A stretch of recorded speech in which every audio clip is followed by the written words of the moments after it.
I'm very excited to be here today with Dr. David Anderson. He's a professor of archaeology at the University of Tennessee. And a long time ago, we used to work at the same company and we did one little project together where we both learned a lot of stuff. David is a noted archaeologist and a prolific publisher and an expert on sci-fi. I consider myself somewhat of an expert, and he showed me a bunch of books in sci-fi that I have never seen, and I wanted to talk to him about his knowledge of archaeology, books, and movies. Welcome, David. Glad to be here, John. Great to be participating in this great series. I'm excited to have you in it because I think you'll bring a lot to it. David, can you first give us a little bit of your archaeological background so we can just so the audience can know what you've where you've come from? Sure. Well, I've been a professor at the University of Tennessee for the last 15 years in Knoxville, Tennessee. But before that, I worked for 15 years with the National Park Service in the regional office and at the Southeast Archaeological Center in Tallahassee with you, in fact, with John Cornelissen. And the little project John's referring to were 4 field seasons, plus a shorter one of a week or two at the Shiloh Indian Mound Group in Western Tennessee.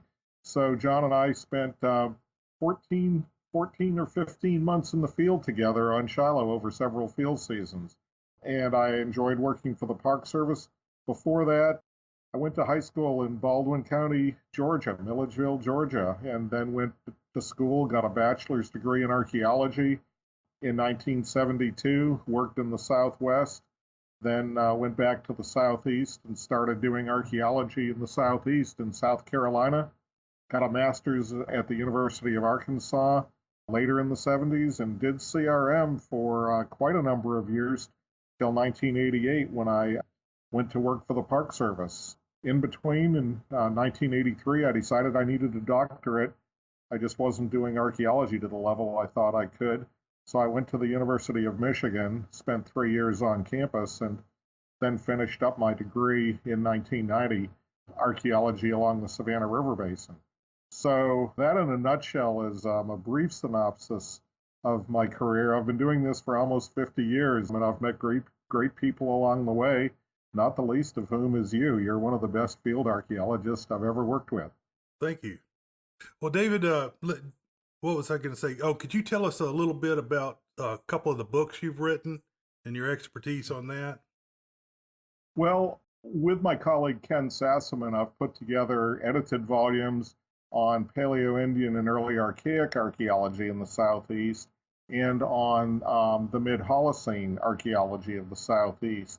I've done another edited volume with Bob Mainford on the Woodland Southeast, and then Ken Sassaman and I, about 5-6 years ago, wrote an overview of Southeastern archaeology, recent developments in Southeastern archaeology.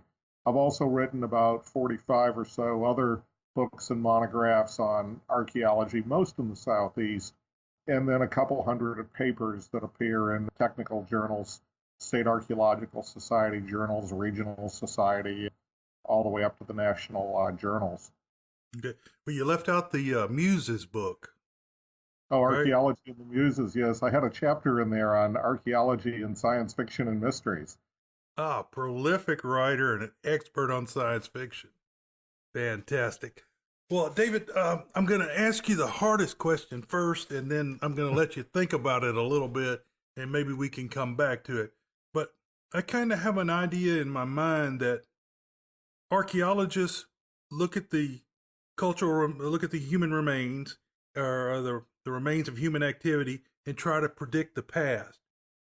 Science fiction looks at what we have now and tries to predict the future. And I wanted to kind of get into the parallels of these two opposites. And I want to come back to that. I want to ask you a few easier little things before we get going. Okay. What do you think? Well, I'm happy to explore that question. And if you want, I'll give you a quick start on it right now. Okay, that'd be great. Science fiction, actually, there's a lot of science fiction with archaeological themes associated with it. I think Stargate, for example, though that's a movie, of course, or Indiana Jones. So science fiction looks back to the past as well as to the future. In archaeology, we're understanding the past, we're learning about the past, but we also are very interested in the present and the future, understanding why societies did very well, lasted a long time, is very important to us. How did climate change affect societies in the past is very important for us in the present and moving forward. We're living in a period of dramatic global climate change. So, knowing how our ancestors reacted, dealt with those situations is tremendously important. So, to me, science fiction is and movies about archaeology is just a great form of entertainment, but it's also a good way to provide alternate ways of thinking about things. Some people say that some archaeology is closely related to science fiction or fiction. I wouldn't go that far, but I'll leave that up to my colleagues. Okay, well, that's a pretty good answer.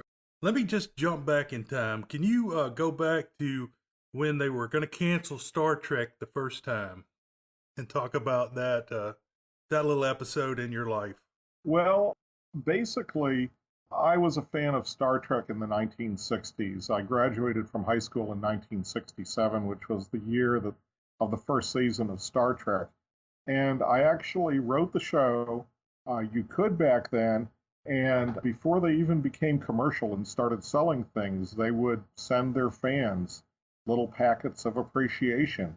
And I got a first season script, Balance of Terror, the first time the Federation meets the Romulans. Right. And I have that script and I still show it every now and then to colleagues. So I love Star Trek, and there was an effort to cancel it after the second season. And a lot of people from my time were involved in writing petitions to try to save the show. And it was saved, but only for one more season. But it's still going strong. There are new shows all the time. I love the new movies that have appeared, and I suspect Star Trek's going to be going for a lot longer than most of us will. Yeah. Well, I got two things to say about that. First, you've never shown me that script. Okay. Oh, Second off, Star Trek has a real kind of an archaeology bent to it, with Picard being an amateur archaeologist and exploring cultures, and so I know that kind of plays into what we're talking about here. I guess that really wasn't a question. That was more like a statement. What do you think is probably the most important science fiction movie? Because this is a movie podcast. So what do you think of all the movies that have been made? Do you think it's 2001 or is it something else? well, in terms of science fiction movies or SF movies that have had an impact on society, you could go all the way back to Metropolis, Fritz Lang.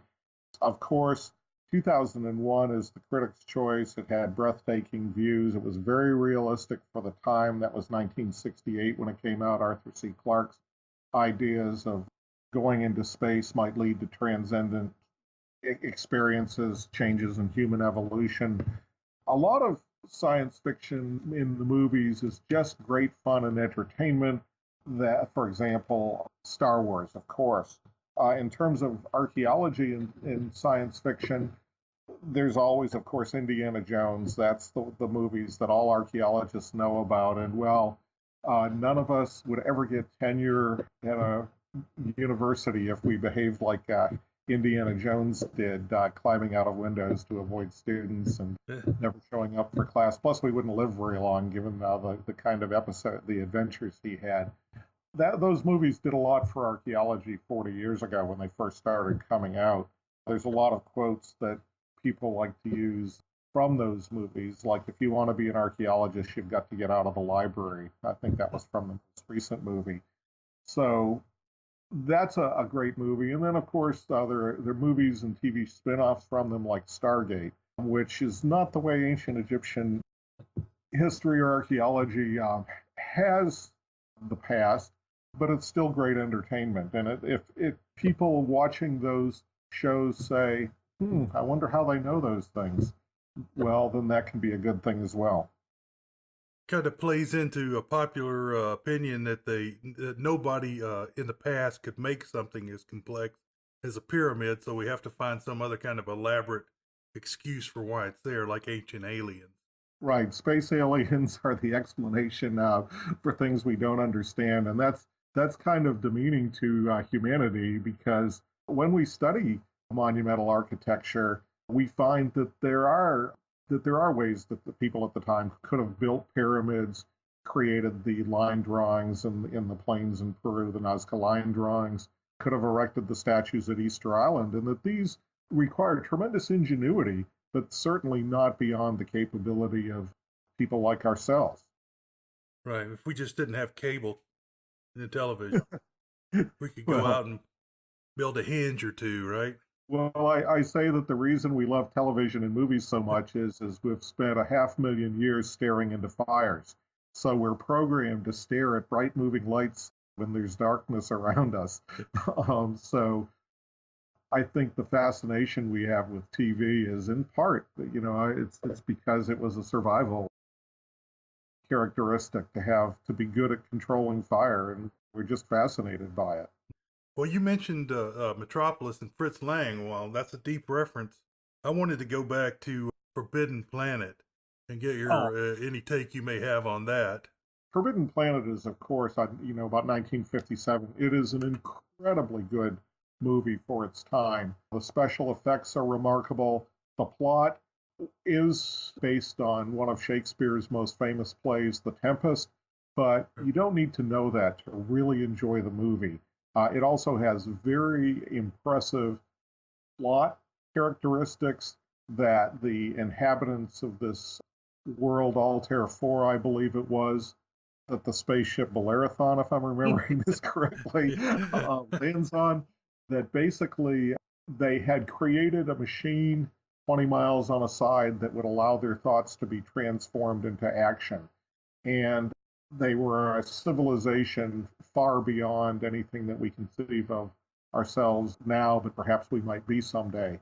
And what happened is that their primordial instincts, the monsters from their id, is the way they phrased it in the movie, Right. were unleashed by this machine, and in a single night destroyed the civilization. So one of the heroes, who's the figure from the Tempest, the Prospero figure, I believe, Morbius, the scientist, is trying to understand what happened to this race, and he finally does towards the end of the movie, as the id monster is attacking, things like that. It's a great movie for special effects, for deep thinking, and a little bit poignant too. With at the end, there's a pale blue dot moment when the machine has been set to self-destruct and the entire planet is vaporized.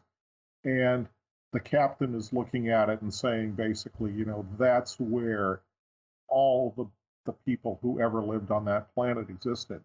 And then there's a white flash, and it makes us realize how fragile our own planet is. I've often wondered, if I'm remembering this correctly, I mean, I've seen a lot of movies, been a long time for that one. I'm wondering if Carl Sagan's pale blue dot was in some way inspired by that. We know that Sagan, of course, was a wonderful popularist of science, but I'm sure he watched a few movies in his time too, as we know from the book he wrote, Contact, which is a wonderful book and a wonderful movie.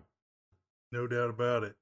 I'm going to jump again way forward. A Michael Crichton movie, Timeline? I Timeline, believe yeah. Timeline, a book and a movie, and actually featured archaeologists. And when they got back, about half the stuff they figured was wrong. And what do you think about that portrayal of, not knowing how the Well, armor worked and not knowing how many keeps were on the drawbridge? And Well, actually, I think that's quite true. I think we do a remarkable job with very small samples, limited information, but we use multiple lines of evidence, lots of different scientific disciplines to understand the past. But I jokingly tell my students, we don't do dinosaurs, we don't do space aliens, we don't have time travel, and if we did, I suspect a lot of our interpretations would have to be changed, but not tremendously. I think we get things right in the big picture. But the details, yeah, I mean, you really need to live those experiences. And what we're trying to do is reconstruct past lives to understand who the people of the past were, how they lived, the way they lived, why they did the things they did. And that's tough when we're dealing with, the minuscule remains, the small fragment of the past that survives to the present in many cases. But I think we do a pretty good job in spite of that. okay, I'm going to throw it open to you a little bit right now to let you bring up any movies or books you want to talk about along the same subject, Ice Hinge or anything. Okay, well, Ice Hinge is one of my favorite science fiction novels. It's by Kim Stanley Robinson, and it's about how archaeology is done. In part, the protagonists are archaeologists, at least in the latter two parts of the book. It's a three-part book. The first is accounting of basically it's the journal of somebody who is involved in the Martian war for independence in the 23rd century. Mars is trying to free itself from Earth. They succeed, but not the way they had hoped, and relatively dictatorship type of society takes over. So the past is then being reinterpreted in the second part of the book by an archaeologist in the 26th century who's excavating the site of New Houston where the last battle in the war for independence was fought. And he's determining that, well, the past isn't exactly the way it was written by the victors. So it's interesting about how archaeology can help us better understand the past. And then the third part of the book is a couple generations later, a young archaeologist is proving this person who made the great discoveries a century earlier is wrong in a lot of ways. So it's younger generation showing how the old timers, they got some of it right, but we can do it better now. And the story, Ice Hinge, is kind of a peripheral part of it. In the journal written by one of the participants in the Martian War for Independence, they realize they're losing. They're going to lose. So they build a starship and launch it. And on Pluto, by the 25th century, a henge of ice has been found with the year 2248, which is the year of the Martian Revolution. So the younger archaeologist is trying to determine, was this henge put up by the starship crew before they left the system? And like all great archaeological adventures or stories or work, they don't ultimately know the answer. They don't find the answer, but what they do is they learn a lot in the process about what might have happened in the past. And there's a very memorable line, like two of the archaeologists are talking and they're saying, what do you think happened here when this ice hinge was built? And they say, I think more things happened here than we can imagine. And the other one says, well, are you comfortable with that? Not knowing everything. And the first archaeologist says, well, yes. And we have to accept that we may not know everything about the past, but we're learning a lot as we move along. And that to me is very satisfying. I mean, just seeing the changes, what we've learned, the new discoveries that are happening all the time in our field makes it very exciting. I mean, almost every day there are new articles coming out that just talk about, for example, hybrids between Neanderthals and Denisovans in Asia, different members of our human lineage that have appeared that we didn't even know existed 10, 15 years ago. So that's pretty exciting. But getting back to movies a little bit, one thing I did want to put in a plug for was that a lot of the movies like Indiana Jones that we see, or Lara Croft Tomb Raider, they're great entertainment, but they're about finding things and treasure, typically treasure. They portray archaeology not as archaeology really is, to my mind. Yes, we like to find things, but we like to find things out more. And those movies are about finding treasure with the archaeologist as the hero. But what archaeology is really about is about understanding the past, providing voices to people who lived in the past, making their story known. And those are the people who are the heroes of our stories, or should be, not the archaeologists themselves. Yes, we have a great life doing what we do, but our role is to be a voice for the literally millions or billions of people that have lived before us, because we're the only ones that have the resources, the ability, the tools to bring their lives back in many ways, their stories back to life. So I think what we do is tremendously important, but it's hard to convey that in a movie. But it is what we try to do as well. Yes, we like to find things, but we're interested in finding out what shaped our world, how those people lived their lives. So sorry to go on about that. I wanted to make that message clear. No, that's great. I think I'm going to clip that out and put that on YouTube later. Oh, I'll give that its own special thing. Okay, so we're getting up around 30 minutes, and so I just want to ask you a couple more questions. And the one is, okay, I don't have it on the list, but I'm just free forming here. If you had one science fiction movie that you could introduce your class to, to try and help them understand archaeology, what movie would you show them? Just not an Indiana Jones, but a real sci-fi movie. well, this isn't science fiction, but it's historical fiction, and it's Finding Alta Mira that came out about 3 years ago. Antonio Banderas. It's about the discovery of the Altamira cave paintings in the last third of the last century, about 1860s, 1870s. It's a remarkable movie because it shows that when cave paintings were first found, it wasn't conceived possible that people could have made such remarkable objects. And indeed, this is a movie that we show to our classes. Just in the last 2 months, it's been shown to two different classes at my university because it talks about how archaeologists do science, how we understand the world, how we try to come up with evidence in support of conclusions. And Altamira is, of course, the very famous story of an antiquarian and archaeologist of the time, Savonarola, who was exploring in a cave, and his daughter walked deeper into the cave with a lantern, and she got through a little narrow passageway, and she came back crying, "Toros, toros, bulls, bulls." And her father went back with her, and there were remarkable polychrome cave paintings on the ceiling, and rich, vibrant colors, and the environment had preserved them to the point where you could touch them and the paint would come off. So it took many years for the professional archaeological community to accept that those were real and hadn't been forged by this person, faked by him. And it wasn't until other discoveries like that were made in the decades after, in places like France, of course, that it came to be accepted. So that's a wonderful movie for how it takes time for unusual ideas to be accepted, how science works, and it's a great story.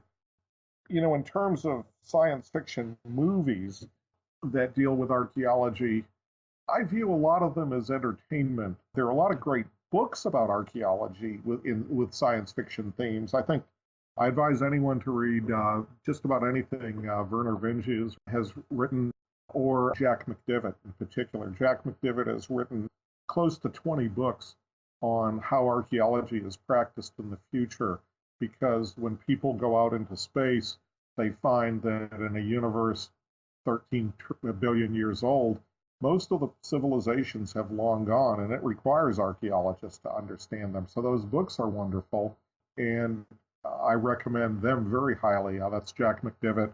And then Werner Vinge, Vinge, has written A Fire Upon the Deep, which is about archaeologists unlocking a computer virus in a data archive that's billions of years old. And it basically is how to unleash a program that I call it the computer virus that ate the galaxy. I mean, it causes havoc before it stopped. So those are good books. I love Stargate. I love the Indiana Jones movies. I watch just about any science fiction movie, and if it has an archaeological theme, so much the better. But I find a lot of it is entertainment, and it doesn't bother me as much as perhaps it should, that it isn't really about the nuts and bolts of archaeology. I will say that in almost 50 years of doing archaeology, the adventures in my life add up to about 5 or 10 minutes in an Indiana Jones movie. I mean, I have been in a vehicle hit by lightning. I've been struck at by snakes 4 times. I've had a farmer hold a shotgun on me from about 10 feet away and cock both barrels back. So I've had a few adventures, thank goodness. They're very few. I survived all of them. So I really am glad archaeology isn't the way it's portrayed in movies. And I've never carried a weapon onto an archaeological site like Lara Croft and Indiana Jones do. Yeah, it's a different kind of place. Well, I'm listening to the NASA Houston. We have a podcast, the NASA series, and they haven't recruited any archaeologists yet. So at one time, I thought I may be an archaeologist that would go out into space and do this, but that person's maybe not born yet because that's No, we're way down the list. that's true. I was a little jealous of one of our colleagues who did a documentation of the launch pads at Cape Kennedy to preserve them for the National Register. And then there is some wonderful thinking going on now about preserving the lunar landing sites, for example, for the Apollo missions, because we're getting to the point now, 50 years on, where we will probably be going back to the moon sometime in the next decade or two. And I think it would be an absolute travesty if those sites were pillaged, basically. I think that minimally the Apollo 11, the first time humans ever left the planet and landed on another world, I think that should be basically fenced off, and maybe someday there'll be a dome over it and tourists viewing it. But you only do that as a species once, and so that's kind of that's a pretty important place for humanity, and hopefully it'll be there. But I too wanted to be a xenoarchaeologist, so I settle for reading the books by the various authors I've mentioned, McDevitt, and there are a lot of good books about archaeology and science fiction. All right. Well, David, that's great. Do you have anything that you're working on right now that you'd like to plug, a book or anything that you want to get out to the public and let them know about? Well, one of the things that I and my colleagues are doing, if they're interested, if anyone's interested, Google DINA, DINAA, Digital Index of North American Archaeology. I'm working with some brilliant younger colleagues who are trying to integrate archaeological site file information across the continent. And by integrate, we mean link it together, developing an index where the site number as a common reference links to a host of information about archaeological sites, radiocarbon dates, collections, publications, and so on. It's like a Google for archaeological information. We need this if we're going to ask the big questions about climate change in the past, how that will affect us moving forward. And a study that our team did was look at 130,000 sites in coastal areas in the East and showed that tens of thousands of them are going to be lost in the not too distant future due to projected sea level rise. So that's something that we're using archaeology to help people plan for the future. We need to be thinking about not just moving houses or the Cape Hatteras Lighthouse or eventually things like the Washington Monument and so on. I mean, those are things that'll come down the line perhaps. They're at about 50 feet. The White House and the Washington Monuments are okay there for a while. But we need to be thinking about our history and our past when we plan for moving forward. So that's one of the things I'm working on. And of course, I'm working on books and papers all the time about Southeastern archaeology. And climate change it's a big issue. I've been interested in it for a very long time. And I think it's important moving forward. I think archaeology has tremendous reference or relevance for people. It may seem hard to believe, but one, it's great entertainment. You can tell that from the movies. There's lots of good movies about archaeology. And it helps us understand the past. And as it's been said, if you don't understand the past, you certainly won't be able to deal with the future very well. So that's another side of it. And again, moving forward, it just we can see what happened in the past, and in terms of vegetation change or sea level rise and what people had to do. I'll give you a hint: when the sea level goes up, people move inland. We know that in many cases, but it'll help us plan for the future. So that's one of the things I'm working on, some of the things I'm working on, and hopefully will for a few more years. All right. Well, David, I want to thank you. You really touched on some really good points, and I think my audience is really going to enjoy it. I appreciate you taking the time because I know you're busy, and that's all I want to say. Thank you. Thank you. And to quote from The Right Stuff, a line that you really liked, you are one of the best archaeologists I know. Gordo says, who's the best pilot you ever saw? Well, I know that you're one of the best archaeologists I've ever seen, and there are a few others out there too, but it's a pleasure to work with you on this. Well, you too. Well, thank you very much.